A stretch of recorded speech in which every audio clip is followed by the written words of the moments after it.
All right, can we have order? Thank you. Thank you. Our next speaker is Josh Gold. Pretty sure you won't have order for that much longer. Hi, I'm Josh Gold from Uber. Thank you for the opportunity to testify. It's good to be back in person. I appreciate this opportunity. I had some prepared remarks, but I really wanted to focus on the utilization rate. We have concerns that we've submitted in written testimony, but the main concern is that the TLC has departed from the proposal in November with utilization rate bans. During the November hearing, during that open comment period, there was no testimony from anyone that I've heard, either orally or written, opposed to the utilization bans that provided a utilization ban between 52 and 64%. There was zero opposition to that. The only opposition was from Lyft that wanted to have a industry-wide standard versus a company-specific standard. And so the departure from that to 56% as the floor is unexplained. And it's concerning because the 56%, despite some of the information that you've heard before, would require lockouts because there is a penalty. There is a penalty if you go below 56%. In order to maintain above 56%, we have to guess, because the TLC will not inform us over the course of the year where we are at utilization. We have to guess because we don't know where Lyft utilization is, and we're being treated as an industry in this version versus company specific, which we were treated on the last version. The last thing I'll say is the utilization standard was put into place as part of the Parrott-Reich study in 2018, where the city had much fewer controls to reduce the amount of empty time. At that point in time, there was no TLC plate moratorium, there was no congestion surcharge, and there was a misguided belief that this industry caused congestion. The TLC's plate report put out last year disproves that this industry is the sole cause of congestion. The TLC now has the ability to throttle the amount of plates. The TLC has these tools at their disposal, which is why the TLC wisely proposed the utilization bans, and no one opposed that in November. Now, coming back with 56% rather than 52% as the floor, you are forcing companies to make a decision to lock out. And I was disappointed with the Deputy Commissioner's testimony where we're making that choice. Parrott-Reich's study is clear that the companies have to reduce unoccupied time. If the TLC has another mechanism beyond reducing cars on the road that are unoccupied for us to reduce unoccupied time, let us know. I'd prefer to do that as well. But the Parrott-Reich study gave us the option of reducing cars on the road by reducing the amount of cars on the road, which is what the lockouts are. I believe the ban mechanism that the TLC proposed back in November would have protected the utilization rate. It could be revisited in the future if it didn't protect the 58%. It also wouldn't have a free rider problem because it was company specific, as Parrott-Reich proposed back in 2018, and I urge the TLC to reconsider going back to the November proposal, which passed without any comments or any concerns from anyone in this room or otherwise. Thank you. I have a question. Yes, ma'am. Excuse me, guys. I have a question. Can we have order, please? Thank you. So in the presentation, it said that, and I don't have it in front of me, so I can't reference it, so I'm sorry, but it's a couple of things were mentioned.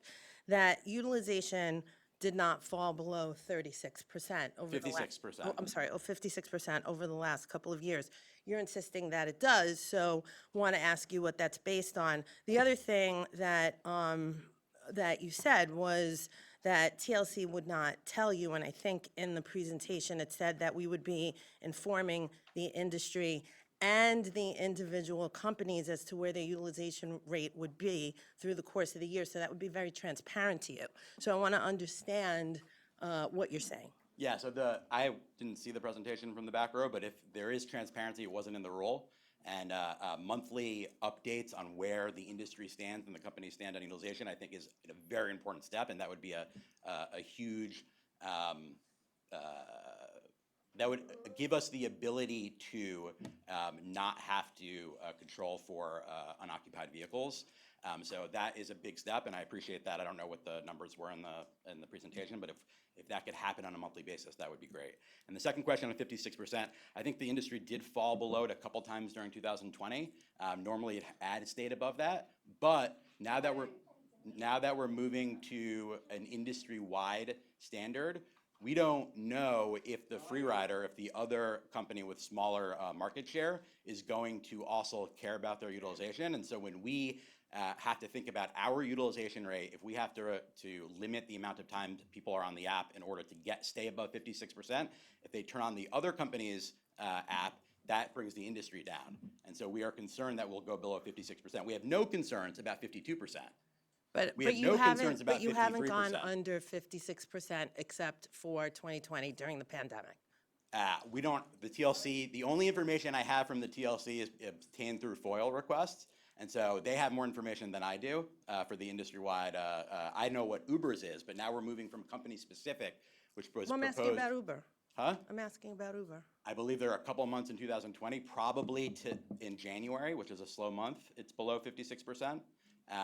My guess is that in February it's above, but I don't have those numbers, and I don't know, even when you're asking about Uber, I don't know without deduping. The TLC dedupes, there's some mechanism to dedupe in this current proposal, although it's not clear how the TLC will dedupe online time.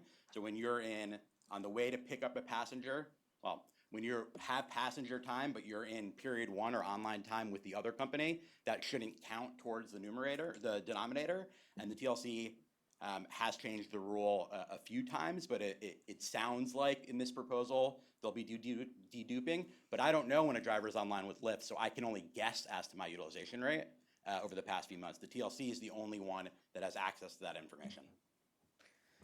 But I will say there's no concerns about falling below 53% or 52%. There were no concerns about 52 or 53% raised by anyone at the previous hearing. The move to 56%, I don't know if there's any new information that's been out there since November until today, but the move to 56% does raise some concerns about making sure that the industry can stay above it. And also raises some serious concerns about free rider, because one company may have to hold up the other company's utilization rate. I don't know. I think I mean, you're a huge, massive company, and I would think that you would know. You made a statement that your utilization rate hasn't fallen below 56%. And now you're saying, well, it's going to fall below 56%. The only way we could do that is by locking out drivers. And the fact that, you don't have the numbers, and you're saying, well, we should have the numbers, you're testifying. So I would expect that you would be prepared with that. Well, I can't have the numbers. They're your numbers. I don't have those numbers. It would be illegal for me to go to Lyft and then collude with them. That's an antitrust violation. We report the numbers to you. You don't give it back to us. What I'm asking for is you to give it back to us. You're the ones who have to dedupe it, not us. I don't have access to those numbers without you providing it. You provide plenty of information to the New York Times when they call. You provide information to reporters, to others. You do not provide us with the utilization numbers unless we FOIL them from you. So the only way I could have been prepared is if you responded to my FOIL request to get that information. Okay. Or you released it publicly. You've done a lot of press around having a public data site. That utilization number should be on the data site every month so that we can see what the utilization number is. I would just say, as a business, that is based on drivers and utilizing cars and time, that would be a metric that internally you guys would track and have some data on, and not be reliant on. TLC is all I'm saying. Thank you. I have to be reliant on Thank you. TLC because I can't track Lyft's data. Thank you, Josh. So the lack of knowledge if I could, is if very. I could, Josh, if I could also say that, like James said, we will be a little bit more transparent with the utilization rates, and we'll continue to work with you to ensure that this pay raise is implemented. Thank you for this opportunity to testify. Thank you. Our next speaker is Michelle Dotton, and she'll be followed by Miguel Almonte.